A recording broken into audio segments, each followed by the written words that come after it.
दूर किसी जंगल में एक टूनी चिड़िया रहती थी। टूनी चिड़िया घरों को रंग किया करती थी और पूरे जंगल में उससे अच्छा रंग कोई भी नहीं करता था। उसी जंगल में एक कालू कौवा भी रहता था जो बड़ा ही कामचोर था और वो टूनी चिड़िया से बहुत जलता था।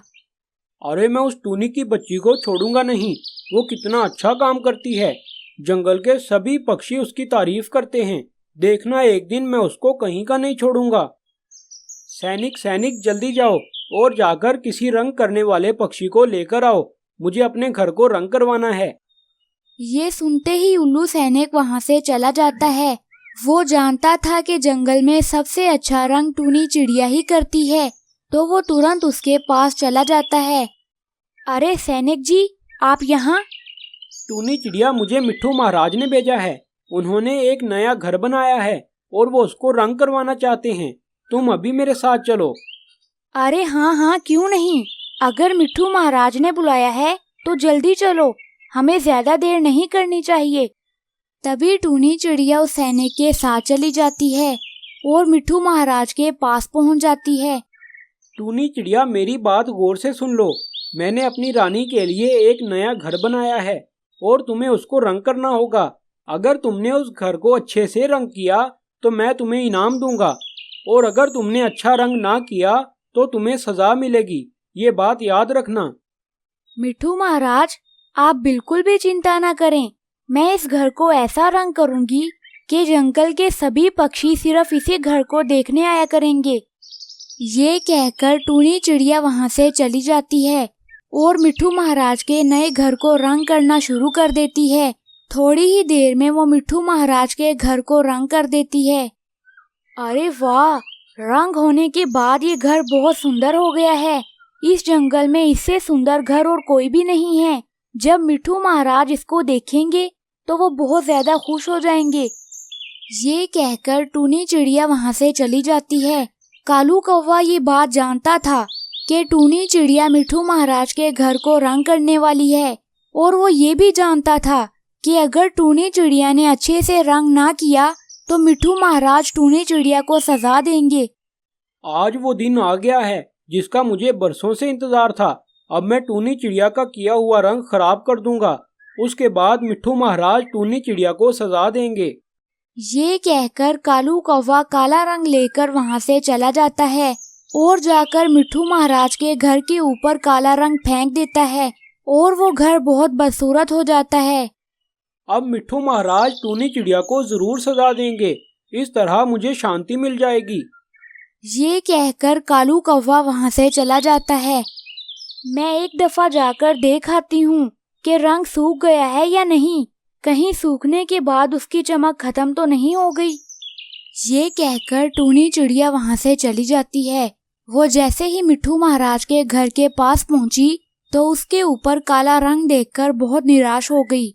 हाय रे, ये क्या हो गया?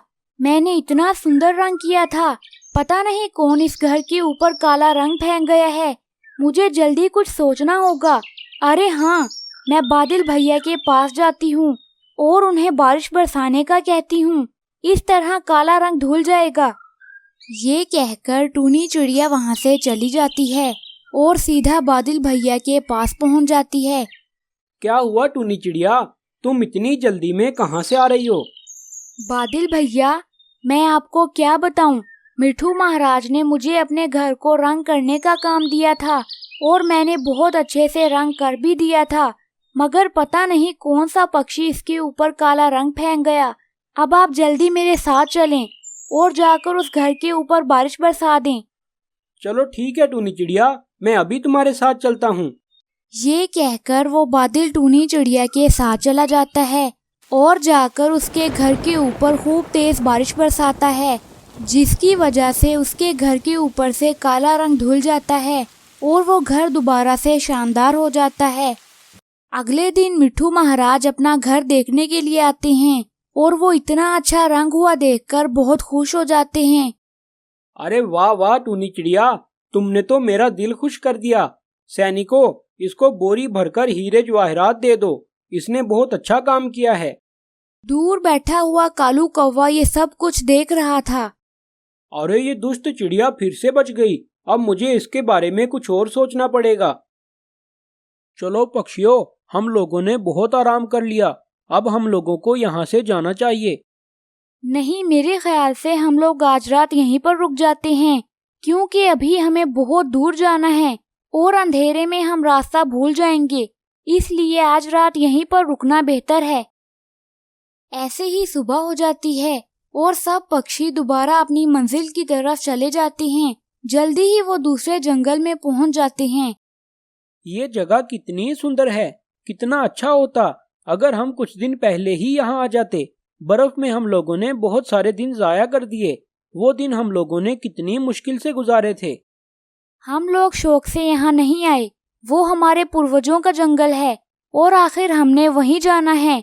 वो तो हमने सिर्फ कुछ दिन यहाँ पर गुजारने हैं और उसके बाद अपने घर चले जाना है। जंगल में बहार का मौसम चल रहा था। हर तरफ रंग बिरंगे फूल और फल लगे हुए थे। पक्षियों को दाना ढूंढने ज्यादा दूर तक नहीं जाना पड़ता। वो लोग आराम से फल खाते और अपने अपने घोंसलों में जाकर सो जाते। ऐसे ही कुछ दिन गुजर जाते हैं। टूनी चिड़िया, यहाँ के फल तो बहुत मीठे और नरम हैं। मुझे तो यहाँ पर बहुत मजा आ रहा है। मुझे लगता है कि हम लोगों को यहाँ पर हमेशा हमेशा के लिए रहना चाहिए। नहीं, इस जंगल में बहार का मौसम सिर्फ कुछ दिनों के लिए है और जब यहाँ पर बहार खत्म हो जाएगी तो फिर हम लोग यहाँ पर एक दिन भी नहीं गुजार सकेंगे। ऐसे ही समय गुजरता गया और उसके बाद वो दिन भी आ गया जब सब पक्षियों ने अपने जंगल में वापस जाना था। सब पक्षी अपने पुराने घर जाने के लिए बहुत खुश थे, मगर मिट्ठू तोता खामोश बैठा हुआ था। मिट्ठू तोते, क्या बात है? हम लोग अपने घर वापस जा रहे हैं, लेकिन तुम खुश नहीं लग रहे। टूनी चिड़िया, शायद तुम्हें अच्छा ना लगे, लेकिन मैं तुम्हें कुछ बताना चाहता हूँ। मैंने फैसला कर लिया है। बताओ भी, क्या फैसला किया है तुमने? मैंने फैसला किया है कि मैं अब इधर ही रहूंगा। मुझे अपने पूर्वजों के जंगल में वापस नहीं जाना। अरे तोते, ये तुम क्या कह रहे हो? यहाँ के फल और यहाँ का मौसम सिर्फ कुछ दिनों के लिए है। उसके बाद ये बहार यहाँ से चली जाएगी। हमें अपने जंगल में वापस जाना चाहिए। टूनी चिड़िया, मुझे क्षमा करना, लेकिन मैं तुम्हारे साथ नहीं जाऊंगा। सब पक्षी तोते को समझा रहे थे, मगर वो नहीं मान रहा था। फिर आखिर सब पक्षी मिट्ठू तोते को छोड़कर वापस चले जाते हैं। हमारे पूर्वज यहाँ पर भी तो रह सकते थे ना। यहाँ पर इतने नरम नरम फल हैं। अगर हमारे पूर्वजों से कोई गलती हो गई है तो इसका मतलब ये नहीं कि हम उसको ना सुधारें। यहाँ के फल कितने मीठे हैं। खाना ढूंढने के लिए जरा भी मेहनत नहीं करनी पड़ती। सब कुछ बहुत आसानी से मिल जाता है। ऐसे ही दिन और रात गुजरते गए। फिर आखिर उस जंगल से बहार खत्म हो गई और अब मिट्ठू तोते के लिए खाने को कुछ भी नहीं बचा था। उस जंगल के फल और फूल सभी खत्म हो चुके थे। टूनी चिड़िया बिल्कुल ठीक कहती थी। मुझे उसकी बात मान लेनी चाहिए थी। अब इस जंगल में खाने के लिए कुछ भी नहीं बचा। मुझे अपने जंगल में वापस जाना होगा। ये कहकर मिट्ठू तोता उड़ने की कोशिश करता है, मगर वो वापस जमीन पर गिर जाता है, क्योंकि बहुत समय मेहनत ना करने की वजह से वो बहुत ज्यादा नाजुक हो चुका था। उसने ना कभी दाना ढूंढा और ना कोई मेहनत वाला काम किया। उसे हर चीज खाने के लिए आसानी से मिल जाती थी, इसलिए अब वो उड़ नहीं पा रहा था। आखिरकार वो थक हार कर जमीन पर गिर गया और वहीं पर मर गया।